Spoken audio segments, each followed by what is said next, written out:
Hi అండి. ఈరోజు నేను అటుకులు తీసుకోవటం వల్ల బెనిఫిట్స్ ఏంటో చెప్పబోతున్నాను. అటుకులు హెల్త్‌కి ఎంతో మంచిదండి. అటుకులను టిఫిన్ ఐటెమ్‌గా తినవచ్చు, స్నాక్స్‌గా తీసుకోవచ్చు, స్వీట్ రూపంలో తీసుకోవచ్చు, పులిహోర రూపంలో ఇలా ఏ టైంలో అయినా వీటిని అల్పాహార ఫుడ్‌గా తీసుకోవచ్చండి. పూర్వకాలంలో అయితే బియ్యం అటుకులు మాత్రమే అవైలబుల్‌గా ఉండేవి. ప్రస్తుత కాలంలో గోధుమ అటుకులు, జొన్న అటుకులు, రాగి అటుకులు, మొక్కజొన్న అటుకులు ఇవన్నీ పలు రకాల మిల్లెట్స్‌తో అటుకులు మనకు అవైలబుల్‌గా ఉన్నాయండి. అటుకుల్లో vitamin A, vitamin B, vitamin C, vitamin K, carbohydrates, proteins ఆరోగ్యానికి ఎంతో మేలు చేస్తాయండి. నీరసంగా ఉన్నవారు అటుకులను పాలలో నానబెట్టి తీసుకుంటే తక్షణ శక్తి లభిస్తుందండి. ఇందులో ఫైబర్ అధికంగా ఉండడం వల్ల తొందరగా జీర్ణమయ్యి జీర్ణ సమస్యలను నివారిస్తుందండి. షుగర్తో బాధపడుతున్న వారు అటుకులు తీసుకుంటే షుగర్ లెవెల్స్ కంట్రోల్లో ఉంటాయండి. గుండె ఆరోగ్యానికి కూడా ఎంతో మేలు చేస్తుందండి. తక్కువ క్యాలరీలు, కొవ్వులుండే అటుకులు ఆహారంలో చేర్చుకుంటే అధిక బరువు సమస్యలను సులభంగా అధిగమించవచ్చండి.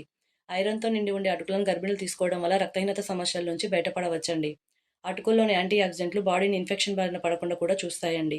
మీకు ఈ వీడియో నచ్చినట్లయితే ప్లీజ్ సబ్స్క్రైబ్ చేయండి, లైక్ చేయండి, కామెంట్ చేయండి.